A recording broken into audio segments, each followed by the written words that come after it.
All right, and for this 13 and last one, we have the very weird number 13. A boat travels 8 kilometers on a bearing, what the hell, of 315 degrees. And then a further 6 kilometers, again on a bearing of 45 degrees. Find the bearing on which the boat should travel to return directly to the starting point. All right, so this one, guys, is not that hard, but if you don't know what a bearing is, like you could not be more lost. Okay, so again, for a lot of these exercises in the IB, knowing these key buzzwords is important. All right, so what the heck is a bearing? When we talk about a bearing, it has to do with sort of like compass directions. Okay, I'm not so sure where the original term comes from, but just follow this idea. Okay, so you know how you have north, south, east, and west.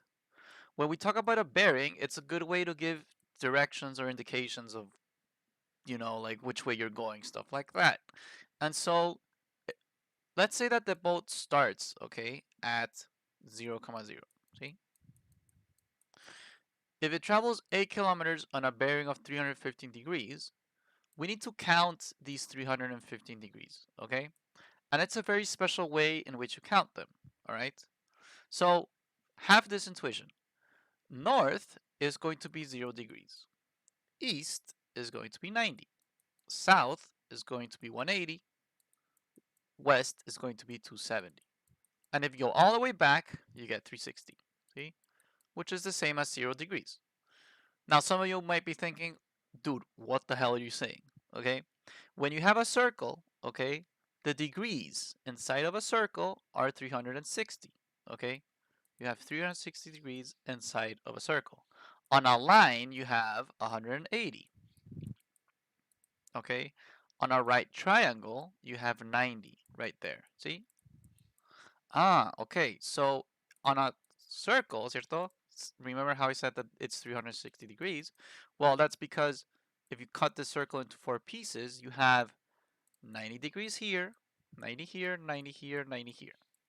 Ah, so 90 times 4 gives you that 360. Okay? And that's why up here I said that east is 90 because it's these 90 here. That's why south is 180 because you're going to be doing 90 plus 90 gives you the 180. And for this last part, for the 270 of west, you are adding 90 again. See? And well, technically, if you add 90 again, you end up with 360. Okay? So that's just a little bit of context of degrees, bearings, where does it show up, stuff like that. So, intuitively, let's imagine we're starting at 0, 0. See? So we're starting right there. And they tell us, okay, we're traveling 8 kilometers on a bearing of 315. And so the 315 helps you, helps you find the direction, okay, which direction you're going. And the 8 kilometers, of course, is going to be the distance. So 315 degrees means I am adding 90 here, 180 there, 270, and here, well, I don't add 360 because I would be going overboard, but I do add from 270 to 315, it's 45 degrees. So that means if I go like this, that means right here, right there, in the triangle that I'm now putting in dark blue, this has a degree of 45. How did I find that? Because I did 315 minus 270. Okay? Ah, okay. And what's the distance of this? Well, what it's telling me, and I'm going to put the distance the boat travels in, I don't know, in brown, okay? So it travels 8 kilometers like this. Yeah. And then from here, it travels 6 kilometers on a bearing of 45. Now remember, a bearing of 45 means that if this is 90 and this is 0, that means 45 goes like this. Right down the middle, actually. See?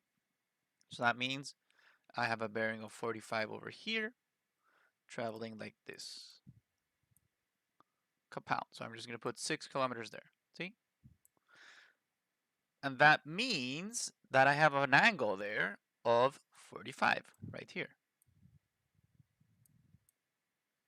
So this angle is 45. This angle in blue is 45. See?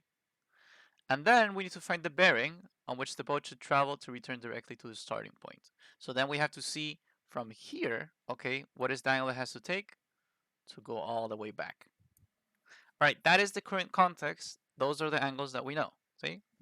So if I get a little more specific on what's going on, if I redraw this to make it a little more friendly, okay?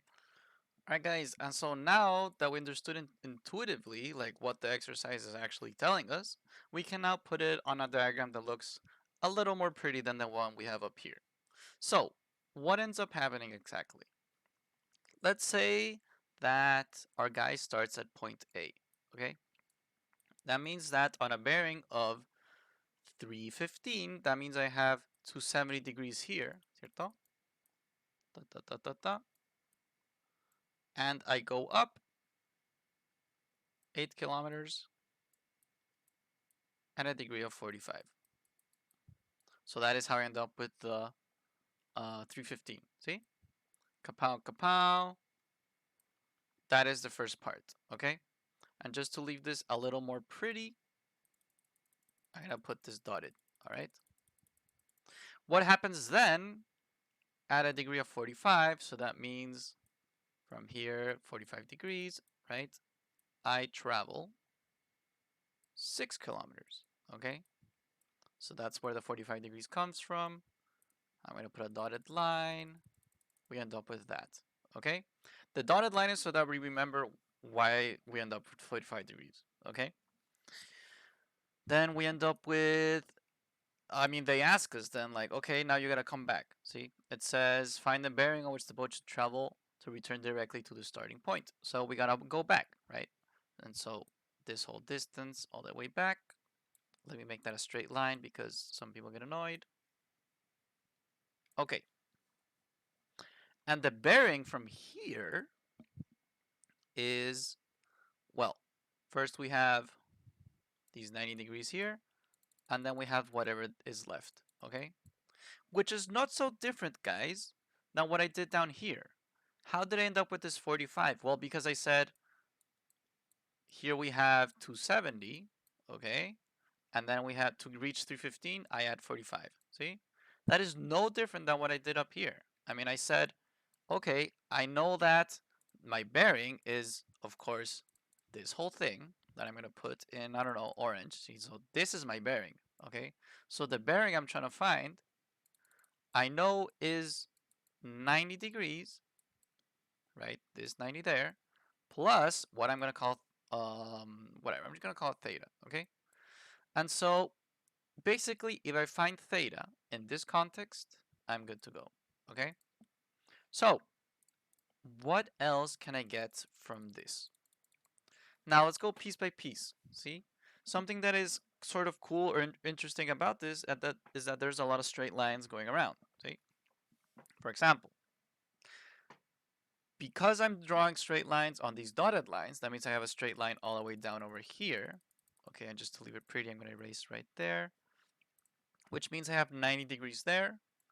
And because this is 45 and this is 90, that means this is 45. Ah, okay, cool. Let's keep on adding to our diagram and see what we end up with, okay? So just to leave this pretty, that is a 45. That also means that up here, let me just leave it pretty. Da, da, da. That also means that up here, I have 90 degrees, okay? And these 6 kilometers goes here. And same conclusion as before with the other triangle, this is 45 degrees. Okay, now we're getting somewhere, see?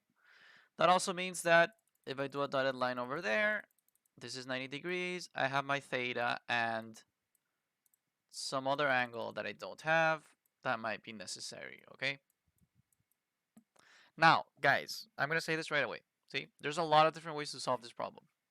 What I'm going to show you is what I think is the most intuitive. There are other ways, and even the mark scheme has it different than what I'm about to show, okay? I like to show what I consider to be the most intuitive approach. So, whatever. To each their own, okay? Point is, because of these angles I just discovered, there's one key thing that I can conclude, okay? So you know how I said that with the north-south, blah, blah, ¿cierto? North-south, east-west. I said that each of these is 90 degrees. Well, take a moment and focus on west to east. If you focused on west to east, what is that? That is a straight line. And so a straight line has 180 degrees. Okay. Remember how these dotted lines we said were straight lines? Okay. So that means that this here is 180 degrees. That means that the angle I'm missing is 180 minus 45 minus 45. That's going to give me this. Ah, okay. So that means I have 180 minus 90. That means I have 90. So this, putting it on a square, is 90 degrees. So now, ladies and gentlemen, we are dealing with a right triangle. My right triangle looks like this. I have 6 and 8 and 90 degrees. If I do some quick maths, this side is 10. Now, for you to believe me, we're going to apply Pythagoras theorem. See, so Pythagoras theorem looks like this.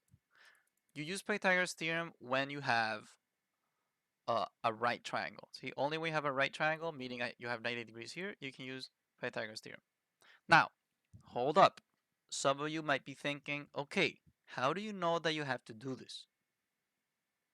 And what I will answer is, all I know right now is that for me to get my bearing, which we said was 90 degrees plus this theta, I need to find theta, see? And theta is in this triangle on the top right. And so I need to get all the information about the triangle on the top right as possible, okay? And so there's a chance that by finding this side here, I get more information about this whole triangle, okay? And so basically a lot of times in these trigonometry problems, I don't want to tell you like, first you do this, and then you do that, and then you get the answer, and blah, blah, blah, okay? Let's be honest. A lot of the time, you're just trying to get new angles, you're trying to get new distances to see if you can come up with something, okay? Which is also something good to keep in mind. When you're not sure what the fuck to do, okay, when you're not sure what the fuck to do, just get more information.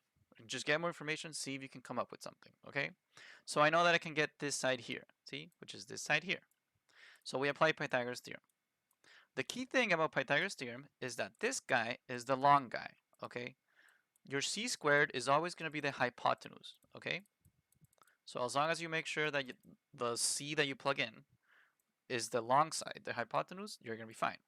So in this case, the long side is obviously right here, so I'm going to have 6 squared plus 8 squared equals c squared. That means I have 36 plus 64 equals c squared. That means I have 100 equals c squared. That means c has to equal square root of 100. That means c equals 10. Okay, so I just discovered that this distance here is 10 kilometers. All right, cool. How does that even help me? Well, here you just need to get a little bit creative, okay? But the more exercises you see, the more intuition you're gonna get, all right? So because I need to find this theta angle, see, let's take a moment and look at where it is. You have theta right there, see? Where is theta? Theta is sort of in two places. It's in this triangle here, okay? Correct. But also, guys, it is in kapow. It's in this straight line. Ah, so what you're telling me is that I can do 45 degrees plus what I'm about to call x plus theta equals 180. Okay, so that means that once I get theta from there, I just plug it into my bearing and I'm good to go. So now my big challenge is how do I get x? Okay, so where is x? X is in this triangle. What do I know about this triangle? I know about this triangle that it looks like this. I have 6, 8, 10, 90 degrees. X is here. And from this position, a lot of you should know how to get it, okay? From here, you just apply trigonometry. There's a couple of ways to do it. The most intuitive one, in my opinion, is this thing we call a sine rule. Sine rule, which is in your formula book, that looks like this. You have little a divided by sine big A equals little b divided by sine big B. So in sine rule, it works, I need you to remember, in pairs, okay? What kind of pairs? It works in pairs of angle with its side. Why do I say this? Because little a is going to be a side and big A is going to be an angle. Very visually, if you have angle A, that means you have side A. If you have angle B, that means you have side B. If you have angle C, that means you have side little c. Notice how the sides are little. Sides are little. Angles are big. See? So it actually matters the size of your letter in this case. Okay? So what pairs do I have here? Well, I have the pair of this 90 degrees with this 10. So that means I can already say 10 divided by sine 90. And I have this 8. I have this x, see, to side 8. So that means I have 8 divided by sine x. Okay, so what do I do from here? Well, what you can do is do this thing called cross multiply. Let me zoom in just to, make it a little more friendly, family friendly content. So you have 10 times sine x and sine 90 times 8. You just call it cross multiply, and we have fractions like this. Denominator with numerator, numerator with denominator, you end up with sine. Actually, yeah, you end up with 10 times sine x equals sine 90 times 8. If I want to get x alone, I'm going to end up doing sine x equals sine 90 times 8 divided by 10. And from this position here, you need to get x alone. See? Now, x in this context, remember the big letter, small letter, ¿cierto? So big letter, small letter, big is for angle. See? So right now, what's inside the sine, which is my x, is an angle. And so to get rid of this, to get x alone, better said, to get x alone, I need to do the opposite of what's next to it. See? And so here you actually do sine inverse. So sine inverse of sine x equals sine inverse of this whole thing. I know some of you are probably thinking, why the heck do you do sine inverse? And I'm about to show you. Okay, so just chillax. I got you. So when you do sine inverse in this context, this goes away with this, and you end up with x equals this whole thing. Okay? Why does it work like? Well, why does it work that way? Imagine you have 2x equals 4, and I tell you, yo, you gotta solve this. How do you solve 2x equals 4? And a lot of you are just gonna say, duh. Oops, I don't know what just happened. Okay, I'm back. A lot of you are just gonna say, duh, you divide by 2. See? Divide by 2 to both sides. Compound, compound, x equals 2.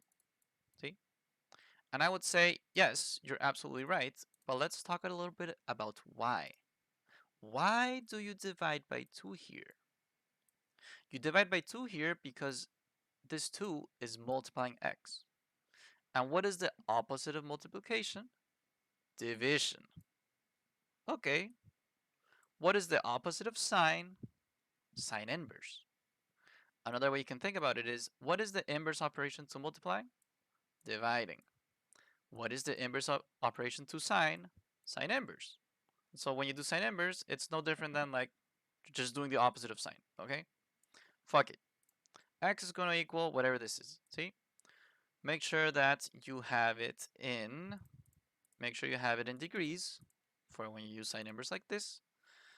You're going to have sine inverse is pull up the fraction using alpha y equals, just to plug in more easily.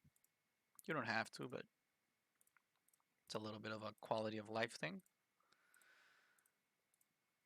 Compound, so x equals 53 degrees. Yeah, let's just leave it as 53, whatever, okay? Yeah. So, x is 53 degrees. Cool. So that means that this angle up here that we put in green earlier is 53. That means that now I can find theta. Why can I find theta? Because let's remember, theta is part of a straight line. So the straight line is going to be the three angles that compose of it, which is theta, the 53, and the 45. So this x degree is now going to be 53 degrees. So for getting theta alone, I end up with theta equals 180 minus 45 minus 53. So theta is going to equal 180 minus 45 minus 53 gives you 82. And so now I plug that into my bearing. So we have that the bearing is the 90 degrees, which let's remember is the 90 degrees of here, ¿cierto? So those 90 degrees plus my theta, which is 82, is going to be my bearing. My bearing equals 172. And that, ladies and gentlemen, is how I suggest that you solve these type of problems. There are other ways. You can use this thing called arctan that shows up a lot. But for me, the most intuitive is sticking to the tools that you already have. See? The sine rule, okay? Making straight lines with the dotted lines, stuff like that. Regardless of that, use the method you feel most comfortable with. And I helped you understand a little bit more the difference between bearing and other stuff, okay? So remember, bearing intuitively is like your direction, and distance, they're gonna give you the distance, okay? Um, but yeah, see. Also remember that north is 360 or 0, east is 90, south is 180, west is 270, which is no different than a circle, okay?